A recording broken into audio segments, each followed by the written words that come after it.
Chapter 7 of A Mayfair Magician, A Romance of Criminal Science. A Mayfair Magician, A Romance of Criminal Science by George Griffith. Chapter 7. The funeral of Sir Godfrey was over, and the will had been read. Neither Harold Enstone nor his wife had shown the slightest surprise at its extraordinary provisions. Both accepted the changed conditions with perfect acquiescence, not a little to the absolute surprise of Dr. Halkine and his accomplice. All that Harold said when Mr. Barthgate had finished reading the will was this: "I presume, Mr. Barthgate, that this house and everything in it for the time being belongs to me?" "Unquestionably," replied the lawyer. "You have fulfilled the first condition, and therefore, during your life all to put it into legal phraseology, the messuages, tenements, and estates are your absolute property to deal with as you please. The trust which Sir Godfrey imposed upon Dr. Halkine has reference only to moneys and security actually realizable." "Thank you," said Harold, with a look across the room at the professor. "In that case, as my legal representative and adviser, I ask you to take precautions to prevent anything, even a scrap of paper, leaving this house, until I have made a thorough examination of my late guardian's papers." "Certainly, Mr. Enstone," replied the lawyer. "Your wishes shall be obeyed, and I will instruct my clerk, if you like, to seal up all receptacles in which Sir Godfrey might have placed any papers." "I must admit that is a wise precaution of yours, my dear Harold," said Dr. Halkine. "But I hope you will allow me, after your examination is over, to have access to the manuscripts which Sir Godfrey and I have been preparing for several months on a certain subject of very deep interest to the scientific world in general."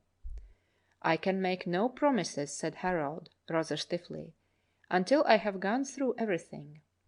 When I have done that, I shall be happy to hand over to you anything which you say is of interest to the scientific world. I don't think I can say anything more than that at present." Not a little to the professor's astonishment, Harold, while he was saying this, returned the gaze of those wonderful eyes of his unflinchingly. Grace, too, was looking at him, and there was a light in her eyes that he had never seen there before. In the solitude of his study that night, he discovered the reason for this. The magic of wedlock had done its work. His influence over his daughter, hitherto supreme and unquestionable, was either greatly diminished or entirely destroyed.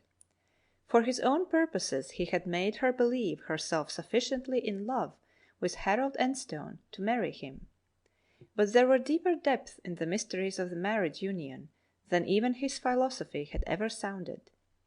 The artificial had become the real, and what had been only love by suggestion was now the love of the perfect union, a union whose strength, as he then recognized, now defied all his evil arts to break. "I am much obliged to you," he said a little awkwardly, looking from one to the other. "You will find the results of a very considerable amount of work which I should not like to lose. As a matter of fact, I have already arranged with the Contemporary and 2 or 3 Continental reviews for publication. It is a matter of deepest regret to me that my friend and colleague died almost at the time when his name was about to become world famed. It is 1,000 pities, for, without knowing it himself, he was one of the greatest scholars and thinkers of his time." Harold acknowledged the tribute to his other father with an inclination of his head, and the business of the hour proceeded. "I wonder how the dice that fellow got the idea of having everything sealed up," said Halkine to Mr. Denyer, as they walked back to the Dower House. "Perhaps his wife suggested it to him. From what I have seen of Mr. Harold Dacre Enstone, I should hardly think he has originality enough to think that out himself, whereas your daughter—" "My niece, if you please, for the present," interrupted Halkine sharply. "I have reasons for that, and it doesn't do to use phrases in private which may be used by accident in public. What do you mean?" "I mean that, as a pretty close student of human nature, as a man of my profession has to be, I have noticed during the last few hours a very considerable change, both in your niece and her husband. He has a great deal more initiative than he had, more decision, more penetration. Well, before her marriage, you know you could, as it were, turn her round your finger. Somehow I don't think you could do it now. That remains to be proved, said the professor shortly. I think, my dear Halkine, you will find if I have any skill in such matters that you, with all your uncanny skill and deep learning, have managed to run up against something like a brick wall of your own building, which you will find a great deal too hard for your head. What do you mean? Asked Halkine. Simply this. When you arranged this marriage between your niece and Sir Godfrey's heir, you left out one factor in your calculations, and that is the absolute and far-reaching change which marriage produces in the personalities of the man and the woman. There is no doubt, of course, that young Enstone was deeply and desperately in love with Miss Grace, however artificial her feelings may have been for him. Now, I think you can see that love has won the day. Instead of her subjecting him as you intended, his love has conquered her. As I believe the prayer book says, they twain are one. I must say it was a curious impression for such a student of human nature as you are to make, and I am half inclined to think that you are right, Denyer, replied Halkine, very quietly, after he had taken a dozen strides in silence. It only, after all, goes to show how desperately complicated this new science of personality really is. Well, if you are right, I suppose I have made a bad mistake. I must admit that I am half afraid it is. And well, if it is, may I ask what it is that you propose to do? Continued Mr. Denyer. I mean, with regard to the paying of the first installment. Oh, you need not have any fear about that, Halkine interrupted somewhat testily. That will be all right, only of course you must see for yourself that it is quite impossible for me to draw such a large sum as that immediately. I will need a considerable amount of skilful arrangement, my dear fellow, said he bluntly, almost rudely. The careful arrangement is your business. Getting the money is mine. To be quite candid with you, I want it. 2 or 3 of my ventures have gone rather badly lately, and I am short. In fact, I must have at least 5,000 within a week. You can't possibly have it out of the estate, Denyer, so it's no use talking about it. You must see for yourself that the thing is impossible. You know the terms of the will as well as I do. The money is to be used at my discretion for the furtherance of study and research in certain branches of science. How on earth can I realize £5,000 within a week after Sir Godfrey's burial? You must see that the thing is absurd. Of course you shall have your money, but there must be something like a decent interval. Yes, I suppose you're right. But you know I really do want some ready cash as soon as I can have it. Can you do anything yourself? I mean, in the way of an advance. I think I could let you have a couple of thousands within the week, if that would help you over the stile, said Halkine. It was nearly all the ready money he could command at the time, but he felt that, whatever happened, he could not afford to make an enemy of his accomplice at such a juncture as this. Afterwards, when, as he still believed, he could do it, he reasserted his power over Grace, everything would be easy. But for the time being his only course was to temporize even at such a sacrifice. Very well, replied Mr. Denyer. If you can manage that, I think I can tide over for the present. Only I really must have the money. You shall have it, my dear fellow, replied Halkine, almost cheerfully the moment after, and that within a couple of days or so. Mr. Barthgate dined at the Manor with Harold and his wife, and accepted a pressing invitation to spend the night there. The fact is, Mr. Barthgate, said Harold, when Grace had left the table, and the butler had put out the decanters and retired. The fact is that, as I was saying just now, I do not believe that that will was, what shall I say, properly made. I am perfectly certain that my father, as I have always called him and considered him since I was a boy, could never have put in such an absurd condition as that trusteeship without, what do you call it? I presume, said Mr. Barthgate, taking a sip at his port, that you allude what we call in law undue influence. Exactly, said Harold, as he lit his cigar. That is just what I mean. Of course, as you know just as well as I do, Sir Godfrey was a trifle eccentric where scientific matters were concerned. I could quite understand a rich man like him making very considerable bequests to recognized scientific institutions, and I should be the very last to object to that sort of thing. I owe everything to him. He has been better than a great many fathers might have been to me, and has left me a rich man for life. If he had left $1,000,000 in that way, I should not have grumbled. But what I can't understand is that he should have left the disposal of what I suppose amounts to something like a couple of millions, and the interest on them to this man Halkine. He is Grace's uncle, certainly, but I have never liked the man. I don't know whether you have ever noticed his eyes, but there is a sort of hypnotic power or something of that sort in them, and I don't think a man ought to have.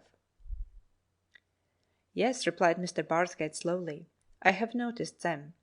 I have noticed also that on the few occasions on which we have met he has done his best to, as they call it in the stories, fix my gaze. I candidly admit that I share your, we may say, distrust of him, and I have always looked the other way.